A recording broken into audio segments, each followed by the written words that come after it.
இப்போ பார்த்தீங்கன்னா இந்த ப்ளவுஸில் ஃப்ரண்ட்டில் இருக்க இந்த பட்டி இருக்கிற இடம் இருக்குது பார்த்தீங்களா. ஸோ இது வந்து நிறைய பேருக்கு இந்த மாதிரி ஸ்ட்ரைட்டாகவே வராது. ஸ்ட்ரைட்டாக வராமல் எப்படி வரும்னு கேட்டிங்கன்னா இந்த மாதிரி டைரெக்ஷனில் வந்துருக்கும். ஸோ இந்த மாதிரி க்ராஸாக இருக்கும்.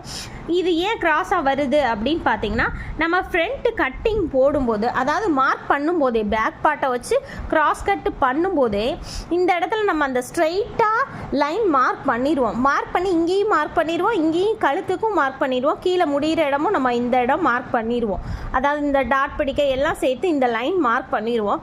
மார்க் பண்ணதுக்கப்புறம் நம்ம என்ன பண்ணணும் அப்படின்னு சொன்னீங்கன்னா, இந்த அகலம் இருக்கும். இந்த அகலத்தில் அதாவது இந்த ஹைட்டு இப்படியே நேராக மார்க் பண்ணிவிட்டு இந்த இடத்துல பார்த்தீங்கன்னா ஒரு 1/2 இன்ச்சு இங்கிட்டு தள்ளி ஒரு டாட் வச்சுட்டு இந்த மாதிரி க்ராஸாக கட் பண்ணி இப்படி கட் பண்ணி இந்த டாட் அதாவது இந்த பட்டி வச்சு ஸ்டிச் பண்ணும்போது அந்த கரெக்ஷன் சரியாகும். ஸோ ட்ரை பண்ணி பாருங்கள்.